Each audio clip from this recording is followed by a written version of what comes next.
आरती जब शादी करके अपने ससुराल आई, तो उसे बताया गया कि घर में उसके पति रवि के बड़े भाई माधव भी रहते हैं, एक शांत, गंभीर, सीधे सादे इंसान।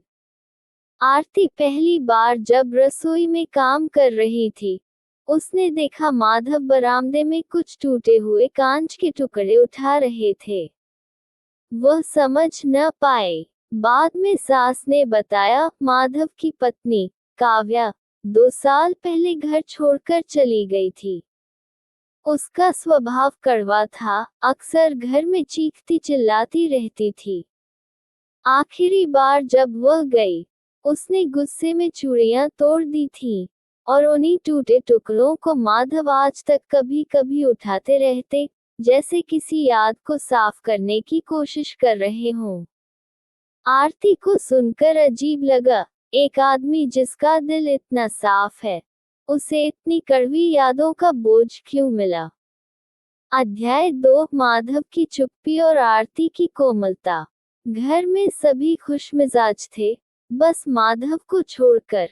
वह सुबह काम पर जाते, शाम को आते, किसी से ज्यादा बात नहीं करते।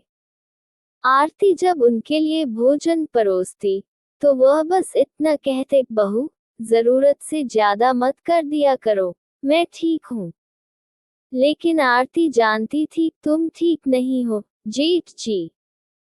तुम बस आदत डाल चुके हो दर्द की। धीरे धीरे आरती ने समझा कि माधव का गुस्सा अंदर छिपा हुआ है, काव्या के चले जाने का, टूटे विश्वास का, और इस बात का कि उसने अपने माता पिता को दुखी किया। कभी कभी रात में आरती को रसोई से हल्की आवाज आती, जैसे कोई चूड़ी का टुकड़ा फिर चुप कर गिरा हो। वह समझ जाती, माधव फिर पुरानी चीजें साफ कर रहे हैं। आरती के मन में उनके लिए सम्मान बढ़ने लगा, क्योंकि वह व्यक्ति अपनी कोई शिकायत जताए बिना इतना कुछ झेल चुका था। अध्याय 3, आंगन में एक अनजानी दरार। एक दिन बारिश के दौरान घर के आंगन के कोने से मिट्टी धंसने लगी। सास और ससुर परेशान थे। माधव ने फावड़ा उठाया और खुद ठीक करने लगा। आरती ने कहा, जी, मैं भी पानी गिरने से बचाती हूँ।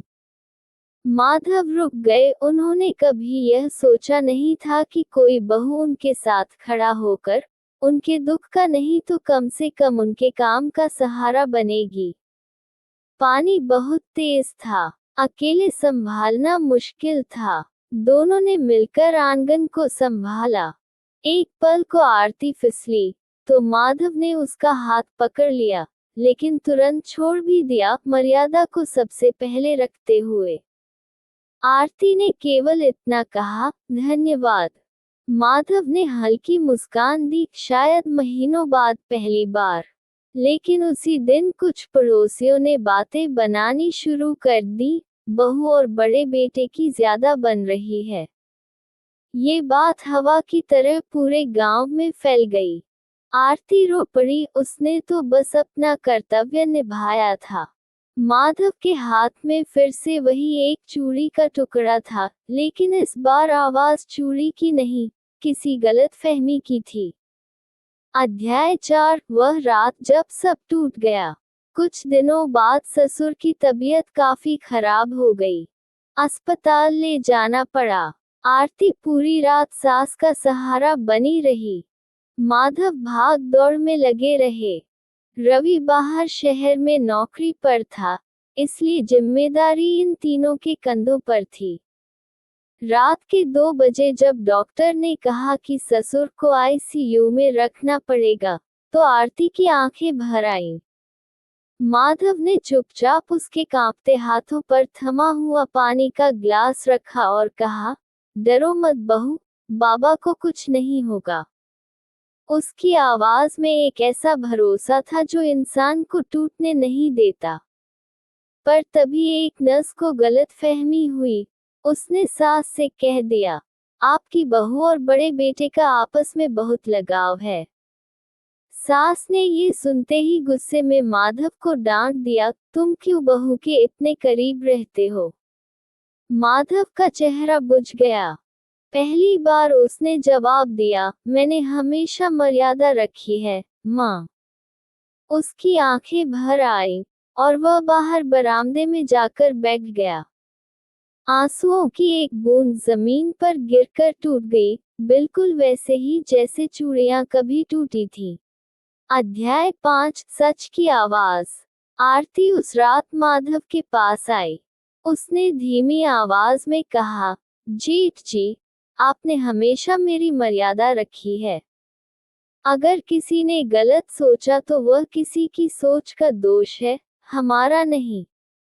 माधव की आंखों से आंसुओं की पतली लकीर बह गई। बहू, मैं कभी नहीं चाहता था कि मेरे कारण तुम्हारी इज्जत पर उंगली उठे।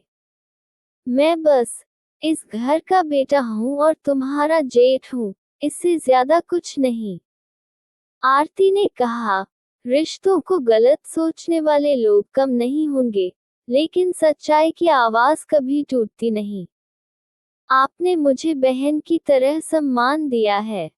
ये सुनकर माधव जैसे वर्षों बाद टूटकर रो दिया, पर उसके रोने में कोई कमजोरी नहीं थी।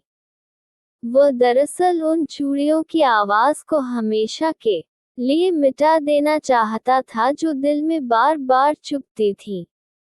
वे दोनों चुप खड़े रहे, दो इंसान, दो दिल, दो रिश्ते, पर उनके बीच सिर्फ सम्मान और कर्तव्य था। अध्याय 6 घर को मिला नया सहारा। अगले दिन ससुर की हालत सुधरने लगी। राकेश भी घर आ गया। सब कुछ धीरे धीरे ठीक होने लगा। सास ने आरती और माधव दोनों से माफी मांगी। उन्होंने कहा, हम गलत समझ बैठे थे, तुम दोनों ने घर को संभाला है। और पहली बार आरती ने देखा, माधव की आंखों में उजाला लौट आया है। कुछ महीनों बाद परिवार ने माधव की दूसरी शादी की बात चलाई। इस बार माधव ने मना नहीं किया। उसने कहा, किसी का साथ होना जरूरी है, ताकि टूटे हुए दिल की आवाज फिर कभी किसी चूड़ी की तरह न चुभे।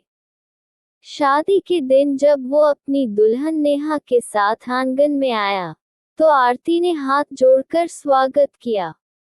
माधव ने चुपचाप सिर हिलाया। उस नजर में एक ही बात थी, तुमने मुझे फिर से पूरा बनाया है, बहू, एक बहन की तरह। और उसी दिन आंगन में रखी पुरानी लकड़ी की अलमारी से आखिरी चूड़ी का टुकड़ा भी उड़ गया, जैसे घर ने सारे दर्द को विदा कर दिया हो। अब उस घर में टूटने की आवाज नहीं, जुड़ने की रोशनी थी। अगर आप चाहें तो मैं चौथी कहानी भी इसी लंबाई और अध्याय शैली में शुरू कर दूं। बस लिखें, चौथी कहानी शुरू करो।